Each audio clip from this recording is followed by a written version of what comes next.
Hello dear 10th class students. Now we are going to read the 4th chapter of your first flight book. The name of the chapter is From the Diary of Anne Frank by Anne Frank. Okay, so open your textbook and come to page number 48. Okay.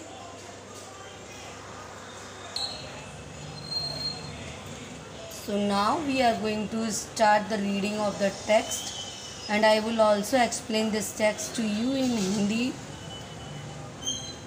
This story, dear students, is very interesting, and this is about a girl of 13 years whose name is Anne Frank. And you will be surprised at the age of 13 what a great adventure she has done. Okay, so now we are going to start the reading of the chapter. Before you read, first of all, the name of the chapter, dear students, so that there should be no confusion that what is the name of the chapter. This is chapter 4, and the name of the chapter is From the Diary of Anne Frank by Anne Frank herself. This chapter has been written. Okay, you can say this is an autobiography also. Before you read, you must know about the girl. Who was she? Okay.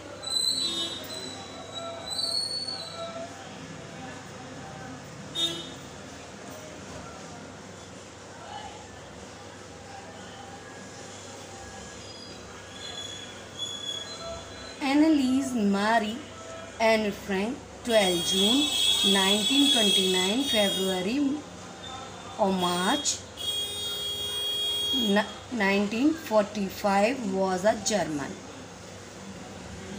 born Jewish girl who wrote while in hiding with a family and 4 friends in Amsterdam during the German occupation of the Netherlands in World War II.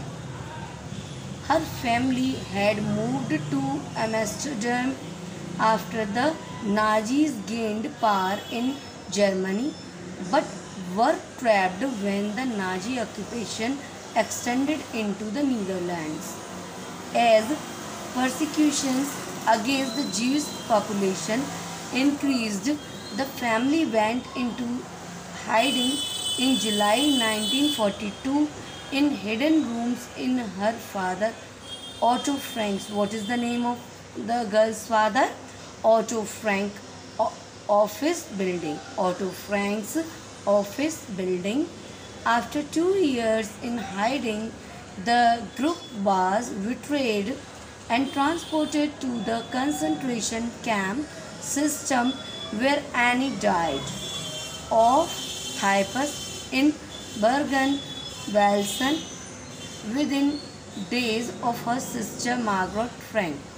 Her father Otto, the only survivor of the group, returned to Amsterdam after the war ended to find that her diary had been saved. Convinced that it was a unique record, he took action to have it published in the English under the name The Diary of a Young Girl. The diary was given to Anne Frank for her 13th birthday and chronicles the events of her life from 12 June 1942 until its final entry of 1st August 1944. It was eventually translated from its original Dutch into many languages and became one of the world's most widely read books. There have also been several films, television and theatrical productions, and even an opera based on the diary, described as the work of a mature and insightful mind. The diary provides an intimate examination of daily life under Nazi occupation. Anne Frank has become one of the most renowned and discussed of the Holocaust victims. Now I am going to explain you in Hindi. Annalise marries Annie Frank.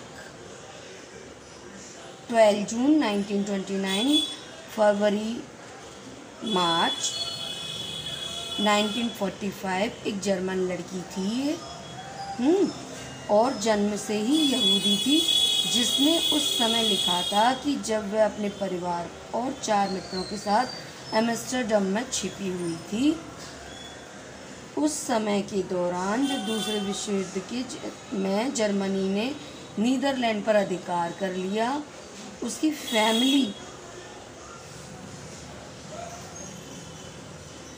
और वह Amsterdam चले गए जब Nazis power में आए, लेकिन उनको उस समय ट्रैप कर लिया गया और उन पर बहुत सारे अत्याचार किए गए। उसका परिवार एम्स्टर्डम चला गया था, लेकिन नाजियों ने नीदरलैंड पर अधिकार कर लिया और उन्हें ढूंढ निकाला गया, क्योंकि यहूदी जनसंख्या पर अत्याचार बढ़ने लगे थे।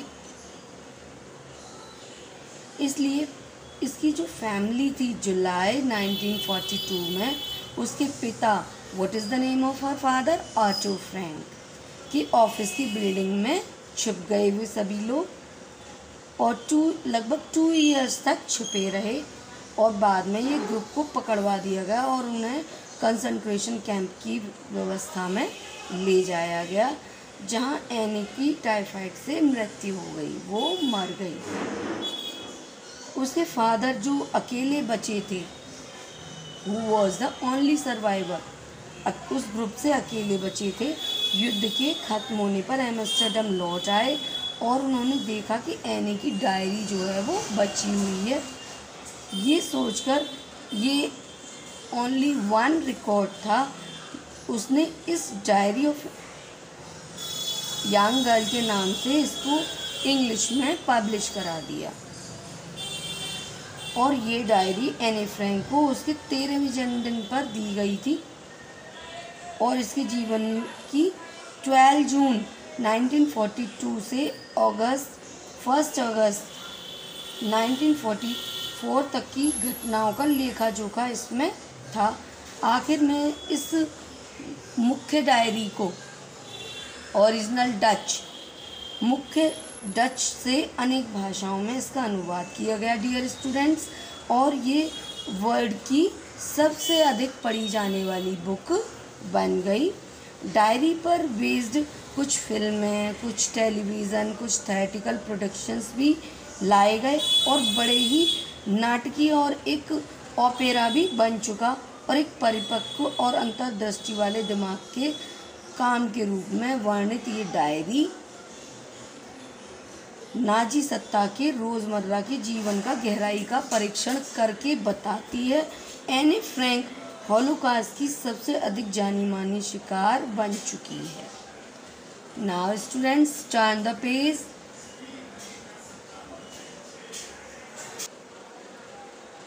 Now come to page number 50 dear students. We are going to start reading from here. Okay.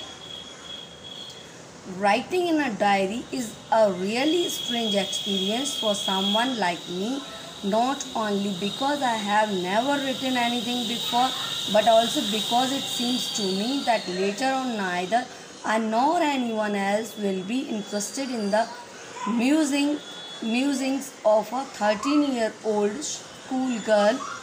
Oh well, it doesn't matter. I feel like writing, and I have an even greater need of get all kinds of things off my chest. Paper has more patience than people. Point to be noted. Paper has more patience than people. This may be the main line to explain for a question. Okay. I thought for this saying on one of those days when I was feeling a little depressed and was sitting at home with my chin in my hands, bored and listless. Bored, it means with no energy or interest. Wondering whether to stay in or go out, I finally stayed where I was brooding. Yes, paper does have more patience, and since I'm not planning to let anyone else read this step bagged notebook, grandly referred to as a diary, unless I should never find a real friend, it probably would not make a bit of difference. Now I am back to the point that prompted me to keep a diary in the first place. I do not have a friend. Let me put it more clearly, since no one will believe that a 13 years old girl is completely alone in the world. And I'm not. I have loving parents and a 16-year-old sister, and there are about 30 people I can call friends. I have a family, loving aunts, and a good home. No, on the surface, I seem to have everything except my one true friend. All I think about when I am with friends is having a good time. I cannot bring myself to talk about anything but ordinary everyday things. We do not seem to be able to get any closer, and that's the problem. Maybe it's my fault that we do not confide in each other. In any case, that's just how things are, and unfortunately, they are not liable to change. This is why I have started the diary. To announce it means increase, confide it means to tell personally. To enhance the image of this long awaited friend in my imagination, I do not want to jot down the facts in this diary. Write down the way most people would do, but I want the diary to be my friend, and I am going to call this friend Kitty. What is the name of her diary? Kitty. Kitty was the name of her diary. Okay, dear students, keep this idea in mind. Okay, and now I am going to explain you this page in Hindi. So pay proper attention. तो Anne Frank क्या कहती है कि diary में लिखना मुझे व्यक्ति के लिए वास्तव में एक विचित्र अनुभव है, लेकिन इसलिए नहीं कि मैंने इससे पहले कभी कुछ भी लिखा नहीं डायरी में।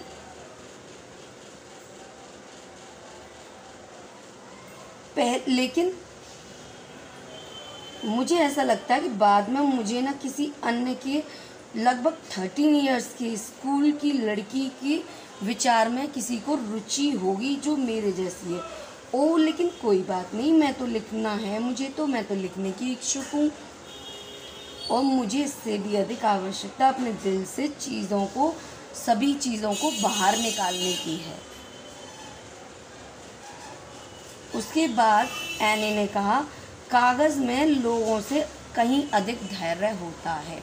मैंने आपको जैसा कि बताया dear students, from this line a question may be taken, explain it, paper has more patience than people, why? Okay,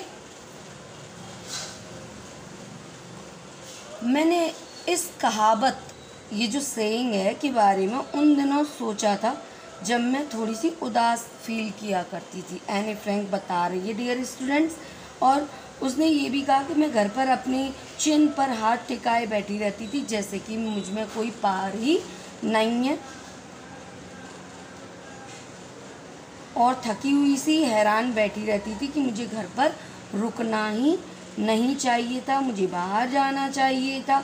अंत में मैं जहाँ थी वहीं पर सोचते हुए बैठी रही, हाँ कागज़ में तो धैर्य अधिक होता ही है, क्योंकि ये मेरी योजना नहीं है कि कोई व्यक्ति मेरी सख्त जिद वाली नोटबुक को पढ़े। और एने ने ये भी कहा कि मुझे वास्तव में जब तक कोई मित्र नहीं मिलता, शायद मेरी योजना ये है कि कोई भी व्यक्ति सख्त जिद वाली नोटबुक को पढ़े, जिसे लोग शान से डायरी कहते हैं, तब तक मुझे वास्तविकता में एक मित्र नहीं मिलता। इसे शायद कोई अंतर नहीं पड़ेगा। अब फिर भी मैं उसी महत्वपूर्ण बात पर वापस आती हूँ, एनी ने फिर से कहा, जिसने मुझे सबसे पहले डायरी रखने के लिए या डायरी को लिखने के लिए इंस्पायर किया। मैं ये बात और भी अधिक आपको बहुत क्लियर करना चाहूँगी, क्योंकि इस बात पर कोई विश्वास नहीं करेगा कि एक 13 इयर्स की लड़की इस संसार में पूरी तरह से अकेली होगी, और मैं वाकई में अकेली नहीं हूँ। लड़की ये भी बता रही है, क्योंकि उसके लविंग पेरेंट्स हैं जो उसे प्यार करते हैं बच्चों, और उसके 16 ईयर ओल्ड की एक सिस्टर है। और कौन है उसके पास, और लगभग 30 पीपल हैं जिनको वो अपना फ्रेंड कह सकती है, क्योंकि ये सभी उस कैंप में और उस बिल्डिंग में उसके साथ में रहे थे। मेरी एक फैमिली है, लविंग आंट्स हैं, एक अच्छा सा घर है और बाहरी रूप से अगर ऐसा लगता है कि मेरे पास सब कुछ है सिवाय एक सच्चे मित्र के, और जब मैं अपने मित्रों के साथ होती हूँ तो मैं केवल थोड़ी सी मौज मस्ती करने के बारे में, एंजॉय करने के बारे में, एक अच्छा टाइम पास करने के बारे में सोचती हूँ, ऐसा कह रही है एनी फ्रैंक। लेकिन मैं उसमें से हर चीज़ के बारे में अतिरिक्त किसी और से बात करने के बारे में नहीं सोचती हूँ। उसने ये भी कहा, हम एक दूसरे के साथ ज़्यादा समीप होते हुए भी, ज़्यादा पास होते हुए भी प्रतीत नहीं होते, नहीं लगता, और यही एक कारण है, यही एक समस्या है। हो सकता है यह मेरा दोष हो कि हम एक दूसरे के साथ अपने विचारों की साझेदारी नहीं करते हैं। फिर भी ऐसी ही हालत है कि अनफॉर्चुनेटली ये सब बदलने वाला नहीं है। इसी कारण मैंने डायरी लिखना शुरू कर दिया है, अपनी कल्पना को इस लॉन्ग अवेटेड फ्रेंड को इमेजिनेशन में लिखना और उसको आगे बढ़ाने के लिए मैं ऐसे तथ्यों को लिखना बिल्कुल भी नहीं चाहती जैसे अधिकतर लोग लिखा करते हैं। एनी फ्रैंक बता रही है बच्चों, लेकिन मैं इस डायरी को अपना मित्र बनाना चाहती हूँ, और इसे मैं क्या नाम दूँगी, किट्टी। क्या नाम देगी, किटी। ओके, तो आप ये याद रखना कि एनी फ्रैंक की डायरी का नाम क्या है बच्चों, kitty. Okay, now come to next page, the page 51.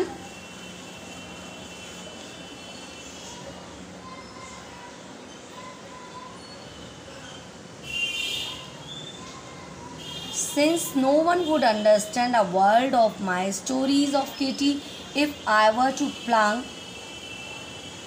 write in, I would better provide a brief sketch of my life, much as I dislike doing so. My father, the most adorable father I have ever seen, did not marry my mother until he was 36 and she was 25. My sister Margaret was born in Frankfurt in Germany in 1926. I was born on 12 June 1929. I lived in Frankfurt until I was 4. My father immigrated to Holland in 1933. My mother, Edith Hollander Frank. What is the name of her mother? Edith Hollander Frank. Went with him to Holland in September while Margaret and I were sent to Aachen to stay with our grandmother. Margaret went to Holland in December and I followed in February. When I was planked down on the table as a birthday present for Margaret, I started right away at the Montessori nursery school. I stayed there until I was 6, at which time I started in the first form. In the sixth form, my teacher was Mrs. Kupras the headmistress at the end of the year. We were both in tears as we said a heartbreaking farewell. In the summer of 1941, Grandma fell ill and had to have an operation, so my birthday passed with little celebration. Grandma died in January 1942. No one knows how often I think of her and still love her. This birthday celebration in 1942 was intended to make up for the other, and Grandma's candle was lit along with the rest.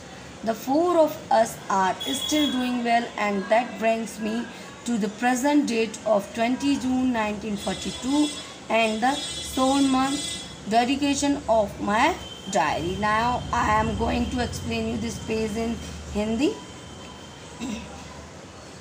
तो Anne Frank बताती है, dear students, क्योंकि किसी को भी kitty को सुनाई गई कहानियों का एक शब्द भी समझ में नहीं आएगा,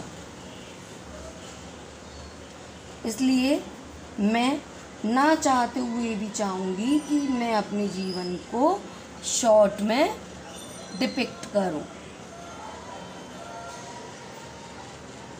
उसने ये भी बताया कि मेरे पिता ने, जिन्हें मैंने सबसे अधिक खुश पाया था, उन्होंने मेरी माँ के साथ तब तक शादी नहीं की जब तक वे 36 और शी वाज 25 के थे। मेरी सिस्टर मार्गरेट फ्रैंकफर्ट में पैदा हुई थी, जर्मनी में 1926 में, और मैं 12 जून 1929 में पैदा हुई थी।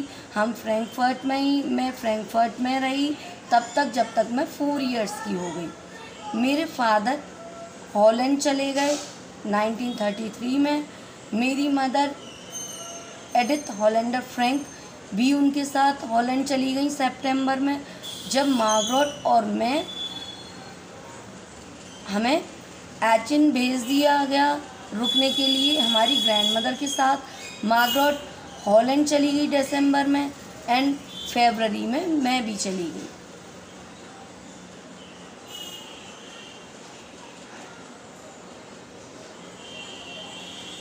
जब मुझे मार्गरेट के लिए जन्मदिन के उपहार के रूप में मेज़ पर रख दिया गया, मैंने तुरंत नर्सरी स्कूल में पढ़ाई शुरू कर दी। मैं वहाँ 6 वर्ष की उम्र तक रही और उस समय मैंने अपना फर्स्ट फॉर्म शुरू कर दिया था, प्रथम कक्षा फर्स्ट क्लास की। 6th क्लास में मेरी टीचर मिसेस क्यूप्रस थी, जो कि वहाँ की हेड मिस्ट्रेस थी, और उसी साल के अंत में हम दोनों आंसुओं में डूब गए क्योंकि हमें उन्हें भारी मन से फेयरवेल कहना पड़ा।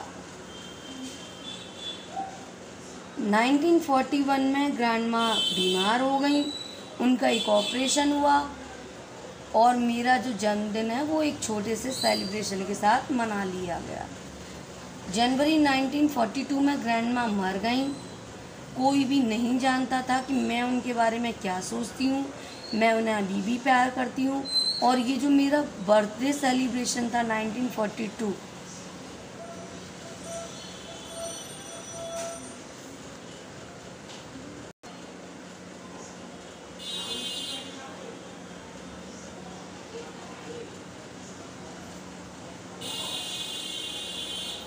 और दूसरी मोमबत्तियों के साथ दादी माँ की मोमबत्तियाँ भी जलाई गई। हम चारों का स्वास्थ्य, हेल्थ भी अच्छी थी, हम ठीक थे। और इसके साथ ही मैं आज की तारीख 20 जून 1942 और अपने डायरी को भी बड़ी गंभीर रूप से समर्पण, डेडिकेशन करती हूँ। Now students, turn the page.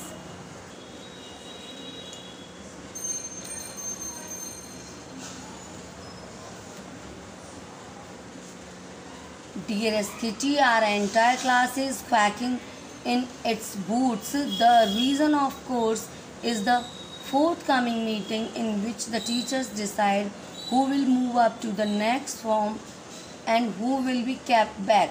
half the class is making bets, GN and I laugh ourselves silly at the good two boys behind us, CN and Jax, who have staked their entire holiday savings on their back from morning to night. It's you are going to pass. No, I'm not. Yes, you are. No, I'm not. Even GS pleading glances and my angry outwards cannot calm them down. If you ask me, there are so many dummies that about a quarter of the class should be kept back, but teachers are the most unpredictable creatures on the earth. I'm not so worried about my girlfriends and myself. We shall make it. The only subject I am not sure about is maths. Anyway, all we can do is wait until then. We kept telling each other not to lose heart. I get along pretty well with all my teachers. There are 9 of them, 7 men and 2 women. 7 men out of 9, 7 men and 2 women. Mr. Keesing, the old foggy who teaches maths, was annoyed with me for ages because I talked so much. After several warnings, he assigned me extra homework, an essay on the subject, a chatterbox. Point to be noted, a chatterbox. What was the first essay? A chatterbox. A chatterbox. Okay? A chatterbox. What can you write about that? I would worry about that later. I decided. I jotted down the title in my notebook, tucked it in my bag and tried to keep quiet. That evening, after I would finish the rest of my homework, the note about the essay caught my eye.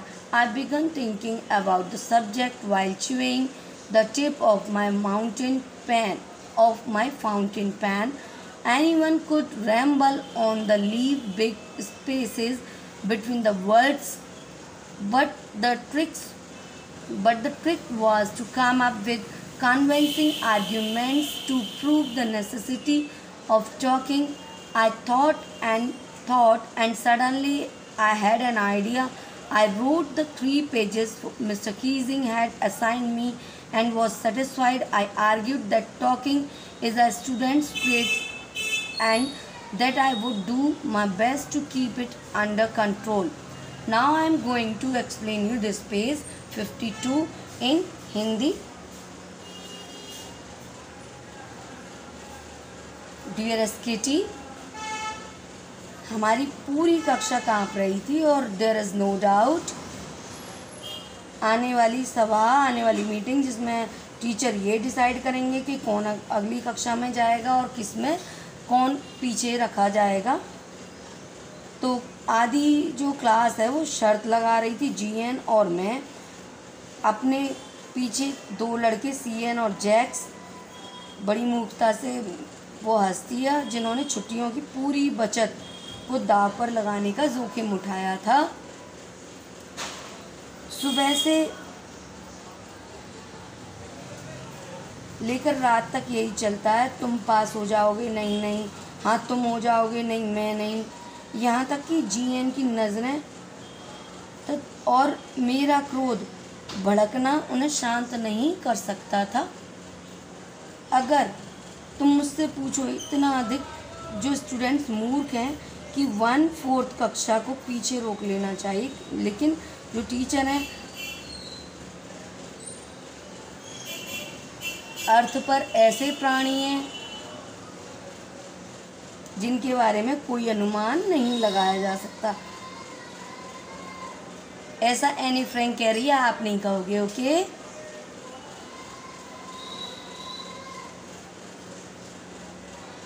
तो Anne Frank बताती है ना, मैं चिंतित नहीं हूँ इस बारे में और मुझे अपने फ्रेंड्स की भी, जो गर्लफ्रेंड है उसकी, उनकी भी चिंता नहीं है।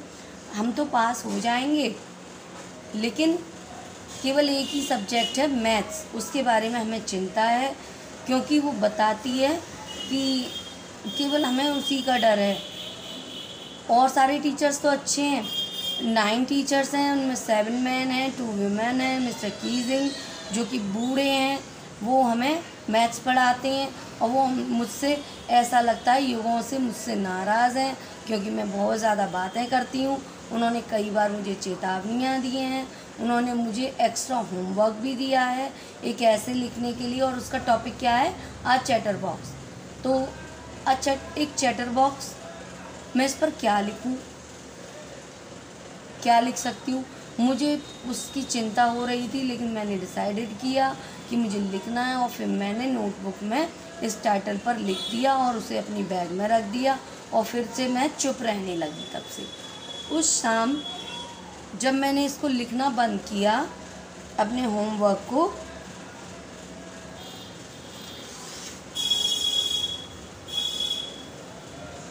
तो निबंध जो ऐसे उन्होंने दिया था उस पर मेरा ध्यान गया। मैंने अपना फाउंटेन पेन की नोक को चबाते हुए इस पर सोचना शुरू किया। कोई भी शब्द बीच में ज़्यादा स्थान छोड़ते हुए लिख सकता था, लेकिन चालाकी तो इस बारे में बोलने पर सिद्ध होगी कि विश्वास दिलाने वाले तर्क कैसे दिए जाएं। अचानक मुझे एक आइडिया आया।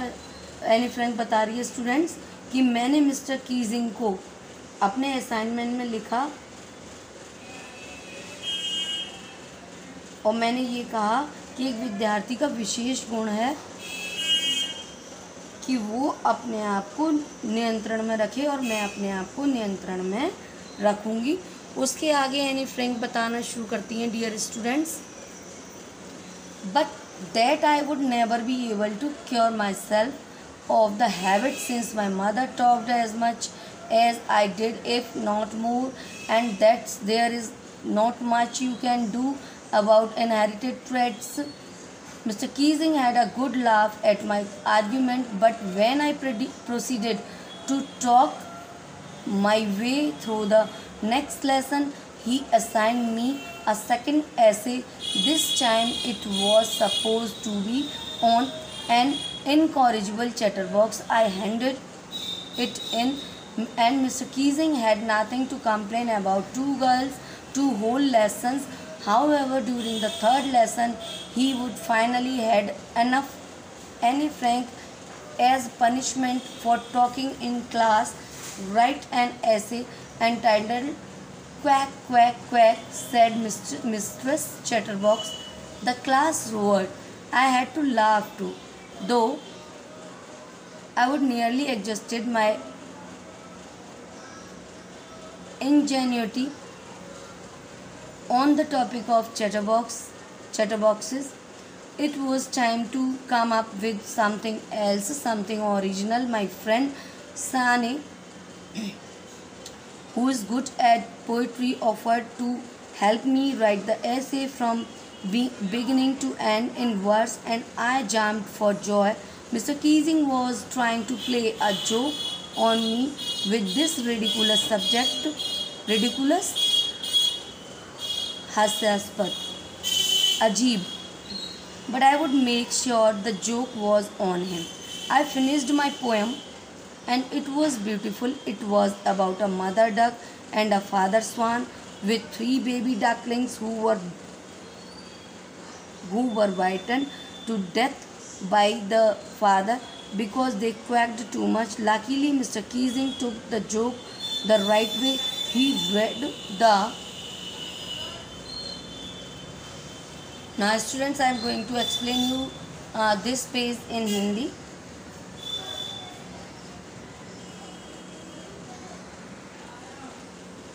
तो जैसा कि मैं ज़्यादा बातें किया करती थी, क्योंकि मेरी मदर भी बहुत ज़्यादा बातें किया करती थी, यानी फ्रैंक बता रही है स्टूडेंट्स। तो मिस्टर कीजिंग, उसके आर्ग्यूमेंट्स और जो तर्क उसने दिए थे उन पर बहुत तेज हंसे, लेकिन जब मैं लेसन के ड्यूरिंग बातें करने लगी क्लास में, तो उन्होंने मुझे एक सेकंड ऐसे दिया, और उसका नाम क्या था, एन इनकॉरिजिबल चैटरबॉक्स, और मैंने मिस्टर कीजिंग को कोई कंप्लेन नहीं की उन दोनों लेसन के बारे में। और मैंने थर्ड लेसन उन्होंने मुझे दिया, और वो क्या था, एज अ पनिशमेंट उन्होंने मुझे दिया, quack quack quack said mistress chatterbox. The class, जो क्लास है वो बहुत तेज़ी से शोर करने लगी और सभी, मुझे भी हंसी आ गई।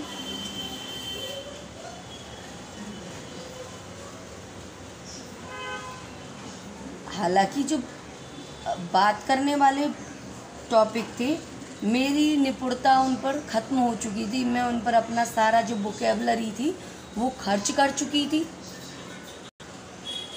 तो एनी फ्रैंक बताती हूँ कि अब टाइम आ गया था किसी और टॉपिक पर लिखने का, कोई नया टॉपिक। और मेरा फ्रेंड सानी जो पोइट्री में बहुत अच्छा था, उसने मेरी हेल्प की इस ऐसे को लिखने में, शुरू में और एंड तक वर्सेस में लिखने में। और मेरी खुशी का ठिकाना नहीं था। मिस्टर कीजिंग जो कुछ जोक प्ले करने की कोशिश कर रहे थे, उन्होंने बड़ा रिडिकुलस सब्जेक्ट दिया था, लेकिन मैंने भी उनका मजाक बनाने का निश्चय कर लिया था और मैंने अपनी कविता ख़त्म कर ली थी। ये बड़ी सुंदर कविता बनी थी, स्टूडेंट्स वो बता रही है।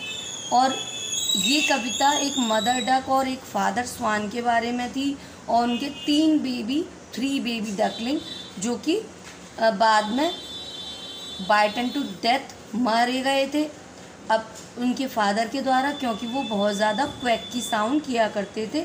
और लकीली मिस्टर कीजिंग ने इस जोक को जोक की तरह से लिया। Now turn the page.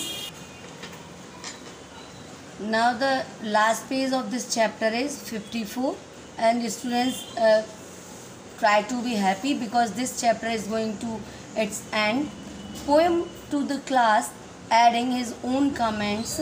और ये जो पोएम है वो पूरी क्लास को पढ़कर सुनाई गई और उसमें तरह तरह के कमेंट्स ऐड कर रहे थे क्लास के सभी बच्चे, and to several other classes as well, और दूसरी अदर क्लासेस में भी इस पोएम को पढ़कर सुनाया गया। Since then I have been allowed to talk. उसके बाद मिस्टर कीजिंग ने एनी फ्रैंक ने बताया कि उसके बाद मिस्टर कीजिंग ने उसे क्लास में बात करना अलाउ कर दिया था, and have not been assigned any extra homework.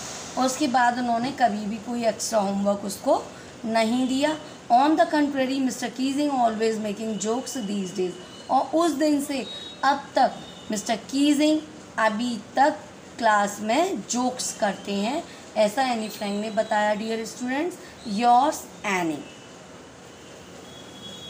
Extracted from the diary of a young girl with slight adaptation. Okay. Thank you students for watching the video till the end. Pay attention to the reading more and more. Thank you very much. Please like and subscribe my channel.